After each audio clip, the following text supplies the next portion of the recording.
한국의 여성가족부 문제는 정말 많은 문제점들을 담지하고 있습니다. 제가 앞선 영상에 이어서 여성가족부 문제에 대해서 조금만 더 첨언하려고 하는데요. 요약하는 내용입니다. 여가부가 개선 내지 개혁이 사실상 어려운 이유, 바로 여기서부터라고 볼 수 있습니다. 정치적 편향성 말고도 본질적으로 문제가 있다는 거죠. 문재인 정권 들어서 노골적으로 페미니즘에 편향된 정책을 만들어 왔고요. 공공기관과 기업, 학교 등 온 나라에 이 페미니즘을 강요해온 주체가 바로 여가부입니다. 대표적 사례로 꼽히는 것이 여가부가 2019년 이래 전국 초등학교와 도서관 등에 선정 배포해온 나다움 어린이책입니다. 나다움 어린이책, 언론에도 몇 번 나왔는데요. 여가부가 선정한 총 199종의 도서를 가리키는 말입니다. 취지는 어린이들이 성별 고정관념과 편견에서 벗어나서 다양성을 존중하고 여성이나 남성이 아닌 나다움을 배우고 찾아가도록 돕겠다는 것인데요. 여성이나 남성이 아니라 나다움, 즉 젠더 이념, 젠더 이데올로기를 주입하겠다는 취지로 느껴집니다. 실제로 나다움 어린이 책의 내용은 충격적입니다.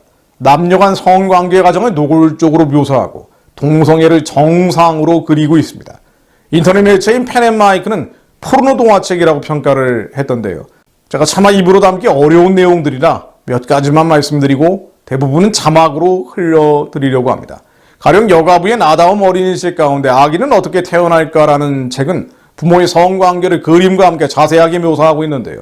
그 추리가 지나치게 외설적입니다. 즐거운 고추 번쩍 솟아올라 성교 재미있거든 몸을 위아래로 흔들지 신나고 멋진 일 등 표현을 써가면서 남녀 성기를 자세히 설명하고요. 성관계 모습을 그림으로 보여주고 있습니다. 또 다른 나다움 어린이 책 아기가 어떻게 만들어지는지에 대한 놀랍고도 진실한 이야기라는 제목의 책도 역시 노골적인 성적 묘사를 하고 있습니다. 이 책은 앞에 인용한 것보다 강도가 더 세서 이것 역시 제가 말로 인용하기가 어렵습니다. 책에 나오는 문장 몇 개만 자막으로 인용하겠습니다. 자, 이제 갈수록 태산입니다. 2019년 나다움 어린이 책에 선정된 우리 가족 인권 선언 시리즈 중 엄마 인권 선언이라는 책은 엄마에게는 원하는 대로 사랑할 수 있는 권리, 원할 때 아기를 가질 수 있는 권리가 있다면서 두 여성 커플이 아이들을 돌보는 그림을 보여줍니다. 동성 결혼이 권리라는 것을 주장하는 것인데요. 이 시리즈의 아빠 인권 선언도 동성애를 주장하기는 마찬가지입니다. 이 책 역시 아빠에게는 원하는 대로 사랑할 수 있는 권리, 원할 때 아이를 가질 수 있는 권리가 있다면서 두 남성 커플과 아이들로 구성된 가족 모습을 보여줍니다. 자꾸 마음이 끌린다면이라는 제목의 책도 아주 비슷한 사람들이 사랑할 수도 있다면서 예를 들면 남자 둘이나 여자 둘이라고 적고 있습니다. 이 책은 사랑에 빠진 두 남성과 두 여성 커플의 그림을 보여주는데 특히 여성 커플은 상처를 벌거벗은 차림으로 가슴을 노출하고 있습니다. 여가부가 선정 배포한 나다움 어린이 책의 주요 특징은 동성애를 정상으로 가르치고요. 성관계 과정을 자세하고 외설적으로 묘사하는 조기 성애화 교육을 한다는 것입니다. 조기 성애화라는 것은 가치관이 정립되기 전에 어린 나이부터 성에 대해 자세한 교육을 시켜서 아동을 성적 본능의 대상이 되거나 또는 그것의 적극적인 실행자가 되도록 만드는 것이라고 정의가 됩니다. 문화 마르크시즘, 네오 마르크시즘의 핵심이 바로 동성애와 조기 성애화 교육인데요. 인간의 가장 대표적인 죄성인 음란을 자극하는 거죠. 어린 시절부터 음란을 자극하면 당연히 하나님과 멀어집니다. 음란을 금지한 하나님의 언약, 율법, 성경적 가치를 부정할 수밖에 없게 됩니다. 2020년 당시 보도가 나가자 여가부는 해당 서적 중 일부를 회수하겠다고 입장을 밝혔지만은요, 이후에 민주당 측은 오히려 회수해서는 안 된다는 주장을 하고 나섰습니다. 신동근 민주당 의원은 2020년 9월 1일 국회 여성가족위원회 전체 회의에 출석한 이정욱 여가부 장관을 향해서 극우 매체, 종교 관련 매체 등이 이번 지적을 주도했다면서 그런 극우 성향 매체에서 지적하면 정부 정책을 하루아침에 바꾸느냐고 반박했습니다.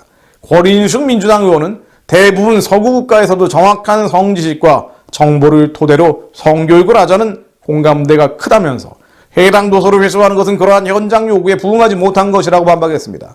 또 유정준 민주당 의원도 손잡고 자면 아기가 생긴다는 말을 2020년에 사는 아이들에게 할 수 없다고도 했습니다. 완전히 동문서답하는 거죠. 아이들 책으로는 쓰기 어려운, 도저히 음란해서 쓸 수 없는 동성애 부분, 이런 것들을 지적한 것인데 엉뚱한 반박을 하는 겁니다. 결국 나다움 어린이 책 가운데 일부가 초등학교에서 회수된 뒤에도 서울시 교육청 산하 공공도서관 등 전국 공공도서관에는 여전히 이 책들 전권이 어린이 도서구역에서 자유롭게 대출되고 있다고 합니다. 자, 또 있습니다. 여성가족부는 이른바 전통적인 가정개념 해체에 앞장서 왔습니다.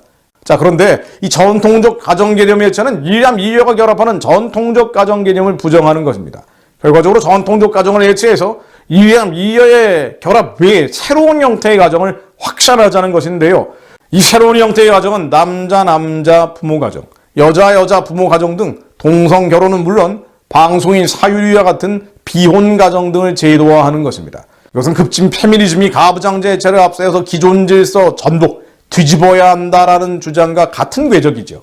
실제로 여가부는 2018년 12월 20일 대통령 문재인에게 2019년 업무 보고를 하는 자리에서 혈연 및 입양가족 등 한정된 가족 형태만 포함했던 기존 건강가정기본법을 이른바 다양한 형태의 가족들을 포괄할 수 있도록 전면 개정하겠다고 밝혔습니다.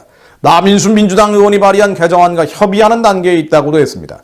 이 남인수 의원의 개정안은 가족의 정의를 혼인, 사실혼, 혈연, 입양으로 형성되고 구성원의 일상적인 부양, 양육, 돌봄, 보호, 교육 등이 이루어지는 사회의 기본 단위라고 새롭게 정의하고 있는데요. 즉 이남 이여, 한 남자 한 여자가 결합하는 가정이라는 전통적 가정 개념을 부정하고 남자, 여자 커플 이들이 사실혼 관계로 결합해 있다면 가정을 이룰 수 있게 한다는 것입니다. 그런데 이것이 가능해지면 이른바 동성결혼은 합법화되고 맙니다. 이것은 차별금지법 제정과 동일한 효력을 낳게 하는 것입니다. 사실 동성애 자체가 반성경적, 반사회적인 양태지만 동성결혼을 법적으로 인정하게 되면 보건, 의료, 종교, 신앙적인 이유로 동성결혼과 그 뒤에 있는 동성애에 대한 건강한 비판조차 할 수 없게 되고 더 많은 동성애 확산을 불러올 수밖에 없기 때문입니다. 여가부는 2022년 4월 27일 국무회의에서 제4차 건강가정 기본계획을 심의, 의결하고 확정 발표하기도 했는데요. 건강가정 기본계획의 핵심은 사회 변화에 따라 달라진 가족의 형태를 수용하는 그런 제도를 만들겠다. 그래서 혈연, 혼인 중심의 법적 가족 개념을 비혼, 동거 가정으로 확대하고 자녀의 성을 아버지 성 우선 원칙 대신에 부모가 협의해서 결정할 수 있도록 법 개정을 검토한다는 것입니다. 이 역시 동성결혼 가정을 합법화하는 배경을 안고 있습니다. 여가부는 동성애뿐 아니라 낙태 확산에도 앞장서 왔습니다. 말 그대로 하나님이 싫어하는 일들만 골라서 해온 것이죠. 2018년 3월에는 정부 부처로는 처음으로 헌법재판소에 제출한 의견서에 낙태죄를 폐기해야 한다는 의견을 공식적으로 밝힌 바 있습니다. 당시는 헌법재판소에서 낙태죄 형법 조항에 대한 두 번째 위헌 소송이 진행 중이었는데요. 2019년 4월 11일 헌법재판소가 낙태죄 헌법 불합치 결정을 내리자 여가부는 또다시 낙태죄를 없애서 낙태를 비범죄화하자는 입장을 밝히기도 했습니다. 자, 정리해 보겠습니다. 그동안 여가부는 성평등정책, 성인지교육 등의 명분으로 급진 페미니즘을 부추기고 남녀 갈등의 골을 더 깊게 만드는 것과 함께 동성애, 낙태 등 반성경적 가치를 확산시켜 왔습니다. 요컨대 여가부는 문화마르크시즘, 네오마르크시즘의 성혁명 전략을 착실히 이행하면서 체제 변혁을 부르짖는 좌익 세력의 주요 진지처럼 기능해온 것입니다. 여가부가 원했건 혹은 원치 않았다라고 변명을 하건 상관없이 말입니다. 매년 여가부가 지원하는 엄청난 국고보조금, 이들의 생태계를 유지하는 생명수 역할을 해왔죠. 한국의 입법부, 행정부, 사법부, 언론, 출판, 문화, 예술, 노동 어디 한 구석 성한 곳이 없지만 그중에 가장 골문 상처 중 하나가 바로 여가부라고 볼 수 있습니다. 그러나 분명한 것은 이런 급진 페미니즘이 유지될 수 있는 원천이 무엇이냐 생각해 볼 필요가 있다는 것입니다. 바로 대중들입니다. 특히 2030 젊은 여성들이 있고 우리 안에 여전히 남아있는 상처와 죄성이 있습니다. 사실 온전한 믿음으로 예수 그리스도 안에 서지 않는다면 여성들은 페미니스트가 되기 쉽고요. 가난한 자들은 사회주의자가 되기 쉽고 지식인들은 인본주의자가 되기 쉽습니다. 그러나 하나님은 우리로 하여금 페미니스트가 아니라 사회주의자가 아니라 소셜리스트가 아니라 인본주의자가 아니라 휴머니스트가 아니라 오직 어린 양 예수만 따르는 복음주의자, 오직 예수만 따르는 자들이 되기를 원하십니다. 우리 안에 모든 불완전한 것들, 상처라는 부정적 경험과 기억은 물론 미움, 증오, 분노, 시기, 질투의 어두운 감정들, 또 그 어둠을 놀기로 조합한 모든 이론, 이데올로기들이 무너져서 오직 예수만 따르는 자들이 되기를 소망합니다. 고린도후서 10장 4절 말씀 읽고 기도합니다. 우리의 싸우는 무기는 육신에 속한 것이 아니요 어떤 견고한 진도 무너뜨리는 하나님의 능력이라. 모든 이론을 무너뜨리며 하나님 아는 것에 내작하여 높아진 것을 다 무너뜨리고 모든 생각을 사로잡아 그리스도에게 복종하게 하니 너희의 복종이 온전하게 될 때 모든 복종하지 않은 것을 벌하려고 준비하는 중에 있노라. 하나님, 우리 안에 모든 이론들, 어떠한 견고한 진들, 하나님 아는 것에 대적하여 높아진 것들, 이론과 이데올로기들, 하나님 다 예수 이름으로 무너지게 하시고, 우리의 모든 생각, 감정, 기분들, 지난날의 부정적인 생각, 감정, 기분들과 상처와 씨뿌리마저 다 사로잡아 그리스도에게 복종케 되게 하시고, 우리 심령 가운데 살아 역사하시는 성령에 따라 살며 성령에 따라 행하는 자들이 되게 하옵소서. 죄와 피 흘리기까지 싸워 이기는 자들이 되게 하사 우리 겉사람의 목적이 온전하게 되게 하시고, 우리 겉사람의 목적이 온전하게 됨으로써 모든 목적치 않은 것들, 우리 이생을 둘러싸고 있는 수많은 여리고의 진들, 하나님이 선하고 기쁘고 온전하신 뜻을 이루지 못하도록 회방하고 방해하는 마귀들 예수 그리스도의 이름으로 벌하며 승리하는 자들이 되게 하옵소서. 하나님, 기름 부어주시오. 저희로 치유와 계시의 치를 내려주시오.